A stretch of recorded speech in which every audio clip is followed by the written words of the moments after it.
welcome back to Book Nerd TV. Today we're going to discuss a book by Toni Morrison called Home. As you may be well aware, Ms. Morrison passed earlier this month on August 5th.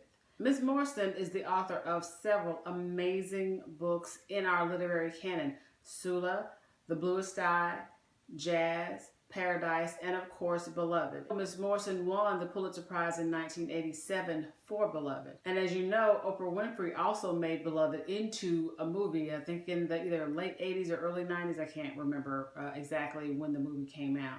As I am wont to do, I was at my local library and I saw on their featured display, there was a section that was devoted completely to Toni Morrison. And so, of course, I went over there and kind of looked at some of the books. Some of them I had already, some of them I didn't have already. And one of the ones that I didn't have already is Home by, of course, Toni Morrison. So this was on the display shelf, and I thought to myself, well, this is probably a pretty good book for me to check out and to read. It's a short volume. It's only 146 pages. So I figured I could, read it within a day or two. I read the synopsis of Home. It sounded interesting, and so I thought, well, this is definitely one of the books I'll take home with me today, and I'm very glad I did. Home, although it is a short novel, like I said, it's 146 pages, there is so much meaning and symbolism contained within this book. Home is about memory and place. Home is not a linear story. We switch from character to character, and she gives us these little vignettes, and I think they're separated by chapters. We get these little vignettes, these little chapters that tell the story of a particular character within that chapter, either a background about them, their memory, or their sort of point of view of the current situation. It's through memory that Ms. Morrison flashes us back in time to give us the background, to tell us the story of the particular character that we are reading at the moment. Of course, this sort of moving back and forth between characters is not a new plot device. I've read plenty of books that have done that before, but I enjoyed it in this book, but I wish that we had gotten a little more character development from some of the characters. Not that this is particularly a flaw, but just because I enjoyed the point of view of the character, the bit of the backstory that I got from them. I just wanted more, to be honest with you. I just wanted more story about the person, more history of them, more of their assessment of their current situation. Our main protagonist in the story is Frank. And Frank is a young, I think he's in his early 20s, Korean War veteran. And after he comes home from Korea, he ends up in Washington State. And it is in Washington State where he's kind of found a young lady to have a relationship with. So it starts us off at the point where Frank is leaving Washington State because he's received, it's either a phone call or a letter saying that his sister needs him. If he doesn't come, she's going to die. Now, his sister is still in Georgia, and so a bit of backstory that I clearly left out. And so this is one of the memory flashbacks that we get as well for Frank. When Frank was maybe 4 years old or so, he and his family were chased off their land, out of their home, by these white people who wanted their land. And so they chased them off, threatened them with violence. If either you leave, you take whatever you can take with you, and you leave and you never come back, or we'll kill you. Of course, the parents take Frank, and the mother at the time was pregnant, so they take Frank, the pregnant mother, and the father. They don't have a car, so they're forced to walk from Texas to Georgia, where Frank's father's family lives. So they travel from Texas to Georgia on foot.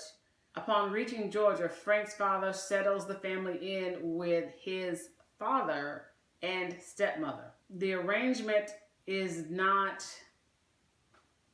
a happy one or a positive one. And it is while Frank and eventually his little sister are living with their grandparents that some of the problematic treatment of the children especially of Frank's little sister C, occurs. And so this is where some of her initial trauma comes from. The South, or I guess, well, really the entire country, but the southern part of the United States in the 1950s was an extremely violent place for African Americans to live.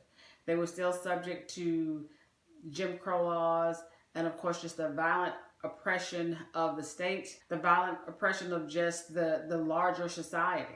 Their lives were so circumscribed by this violence that they had to watch everything that they did for fear of running across some white person who might cause violence or death to be visited upon them completely capriciously. Not because they'd done anything, but just that was what life was during the 1950s in the United States. It is within this culture of violence that Frank, so he's maybe 7 years old or so at this point, 7 or 8 years old, and his little sister C, who's now maybe 4 or 5, and I may have the ages wrong, so please forgive me, as they're sort of going through these fields behind, I think it's their grandparents' house. They're winding through these fields going toward a river and to watch these wild stallions. And as they're doing that, they also happen to see the tail end of an event that is actually explained later in the story. But this is also where I think an element of magical realism kind of comes into the story. And you may have an inkling of kind of what the representation is, but it's not confirmed until the end of the story. So, but anyway, I'm going off on a tangent. So this is where a lot of the originating trauma for Frank and C come from.